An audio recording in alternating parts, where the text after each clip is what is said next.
As 100 maiores descobertas da história. Genética.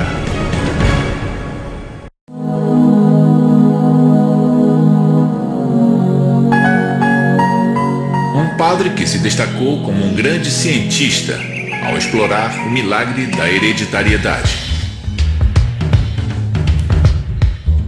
Uma brilhante pesquisadora que teve seu trabalho totalmente ignorado por colegas homens até realizar uma descoberta revolucionária.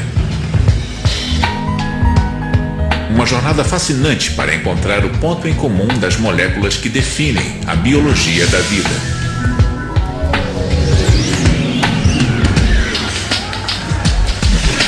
Um esforço científico sem precedentes de pessoas determinadas a esclarecer o mistério do que nos torna humanos. Estas são as grandes descobertas da história da genética. Há quase 50 anos, este homem descobriu que eu sou irmão dele. Bill, essa não é uma das grandes descobertas. Não, é uma piada. Ah, uma piada. Jesus. Não, Jesus não. Genes. Quando somos concebidos, nós herdamos as características genéticas de nossos pais. Mas como essas características são transmitidas de uma geração para outra? Esta é nossa primeira grande descoberta. Leis da hereditariedade. Em meados do século XIX, um monge da ordem de Santo Agostinho chamado Gregor Mendel analisou a questão da herança biológica com uma série de experimentos. Mendel possuía uma mente naturalmente investigadora e um profundo amor pela natureza. Seus interesses científicos incluíam pesquisas sobre plantas, meteorologia e teorias da evolução. Trabalhando em um mosteiro onde hoje é a atual República Tcheca, Mendel começou a cruzar diferentes variedades de ervilhas e a observar as características transmitidas. E por que ervilhas? Não porque era mais divertido. Mendel percebeu que, ao cruzar uma semente redonda com uma enrugada, o resultado era uma ervilha redonda, e não uma mistura das duas características, como ele esperava. Mas ao cruzar essa ervilha redonda descendente, a combinação aparecia, e a segunda geração apresentava tanto sementes redondas como enrugadas. Ele continuou a fazer experiências tentando compreender que tipo de mecanismo biológico faria com que certas características desaparecessem na primeira geração e reaparecessem na segunda. Um dia, Mendel contou o número de ervilhas da segunda geração que apresentavam a característica das rugas. Exatamente 1/4 das ervilhas eram enrugadas. O que Mendel observou em seus experimentos foi o fenômeno biológico que hoje conhecemos como dominância e segregação. Só que Mendel ainda não sabia.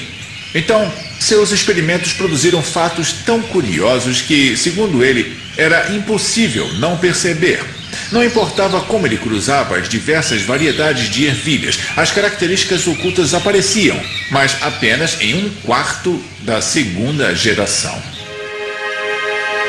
Mendel foi um pioneiro. Pela primeira vez, ele pôde demonstrar que os traços de gerações sucessivas eram herdados em certas proporções numéricas. Em outras palavras, eram leis fixas da natureza que governavam a hereditariedade. Ao compreender a ideia, Mendel realizou a primeira grande descoberta da ciência genética. Cada característica herdada é decidida por um par do que ele chamou de fatores.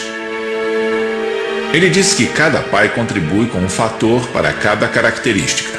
Certos fatores são dominantes e outros são recessivos, dependendo da combinação de fatores que a prole irá herdar. Os fatores de Mendel denominam-se genes. O termo traço mendeliano é usado para descrever uma característica gerada por um único gene e que às vezes reaparece em 1/4 dos descendentes. Esta característica pode ser inofensiva, como sardas ou a habilidade de enrolar a língua. Mas também pode provocar doenças sérias, como a fibrose cística ou a doença de Tay-Sachs. E tudo isso veio do trabalho de um único homem com uma simples ervilha. E experimentos com outras espécies comuns produziram nossa próxima grande descoberta. Os genes estão localizados nos cromossomos. Esta é a Drosophila melanogaster, a mosca da fruta comum. Seu papel na pesquisa genética continua importante hoje como era há mais de um século. No início do século XX, cientistas começaram a reexaminar o trabalho de Mendel sobre traços herdados e em 1909, um botânico dinamarquês chamado Wilhelm Johannsen cunhou o termo genes para descrever os fatores de Mendel. Um dos pesquisadores desse novo campo, a genética, era Thomas Hunt Morgan, que trabalhava na Universidade de Colômbia como embriologista. Em seus primeiros trabalhos, Morgan criticava as concepções de Mendel sobre hereditariedade e também duvidava da teoria da seleção natural de Darwin. Mas só até Morgan começar a trabalhar com a Drosophila. Joseph Gall é biólogo celular da Carnegie Institution, em Baltimore, no estado de Maryland. Por que Morgan escolheu a mosca da fruta? O que aconteceu? Bem, eu acho que ele escolheu a mosca da fruta por várias razões.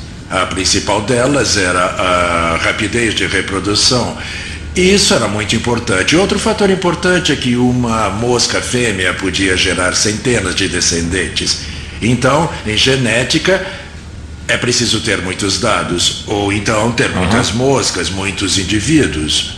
Sem precisar esperar muito para obtê-los. Você pode ter muitas gerações por ano e milhares de descendentes. E ele tropeçou nelas ou elas vieram até ele? Bom, eu acho que ele pensou no que ele queria fazer e outras pessoas já faziam cruzamentos experimentais e, afinal, os cruzamentos ocorriam há séculos. Cruzamento de vacas, de ovelhas, cabras, trigo, plantas. Então, havia muitos cruzamentos de animais e plantas acontecendo, mas para a ciência genética, ele percebeu que precisaria de muitos descendentes e rápido. A história conta que um dia, logo depois de Morgan começar os cruzamentos de drosófilas para seus experimentos, um impressionante mutante surgiu em seu laboratório. Uma mosca com olhos brancos bem distintos. Ele decidiu cruzar este macho com uma fêmea de olhos vermelhos comuns, curioso para ver como os descendentes iriam nascer. 2 semanas mais tarde, ele descobriu.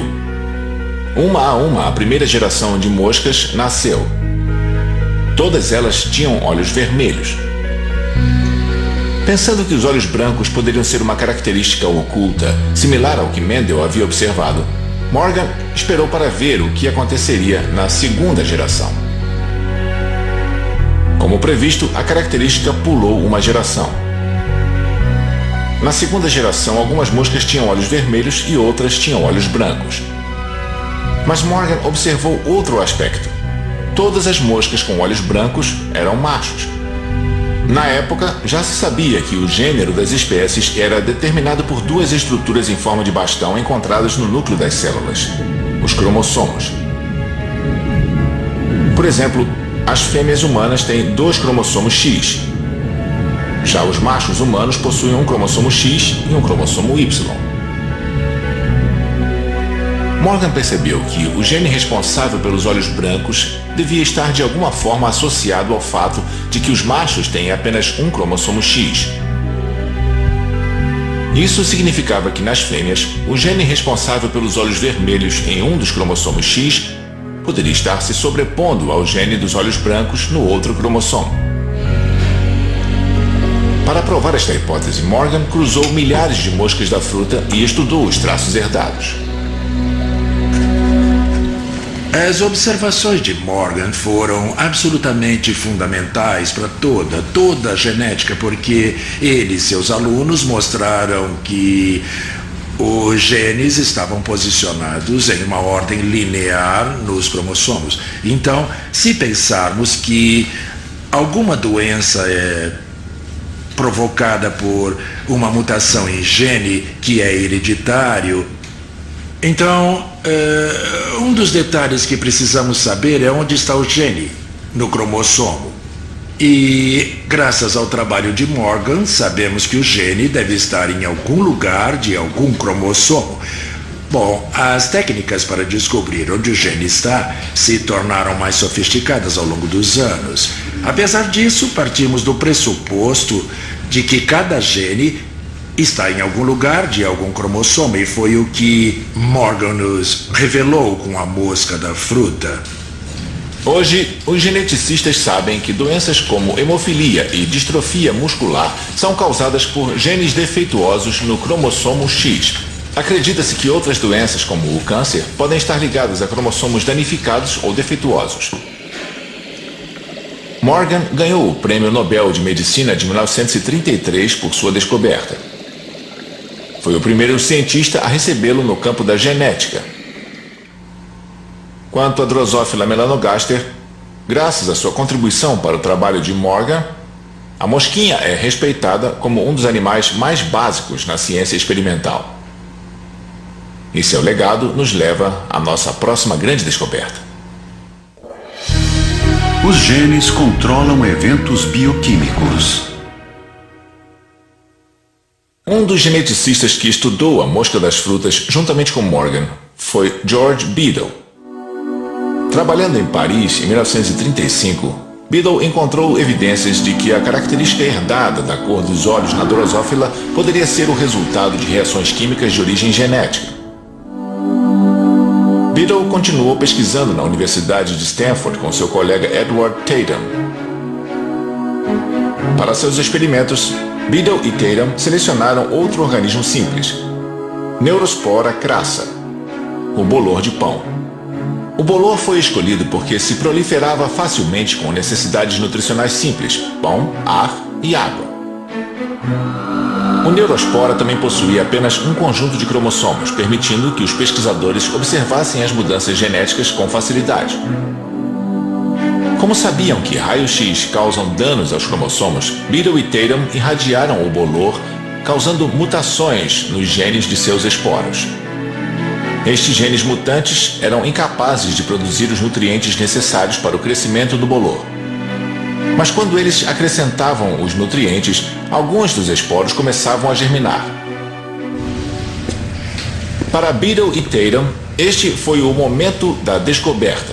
Eles perceberam que os esporos irradiados falhavam em produzir os nutrientes essenciais porque seus genes eram defeituosos. Era muito significativo. Queria dizer que, além de responsáveis pela transmissão de traços herdados de uma geração para a outra, os genes também direcionavam a produção de enzimas essenciais para a sobrevivência do bolor. Essa descoberta tão importante de Beadle e Tatum é conhecida como a hipótese um gene, uma enzima. A intolerância à lactose é um exemplo de uma condição metabólica humana causada pela ausência de uma enzima. Isso ocorre porque algumas pessoas herdam um gene que falha em produzir lactase e não conseguem digerir o açúcar dos produtos lácteos. Este distúrbio pode ser facilmente tratado com a ingestão de comprimidos que contêm a enzima ausente. Graças a Beadle e Tatum, temos uma compreensão fundamental do que os genes fazem. Eles abriram caminho para uma nova geração de incríveis descobertas genéticas.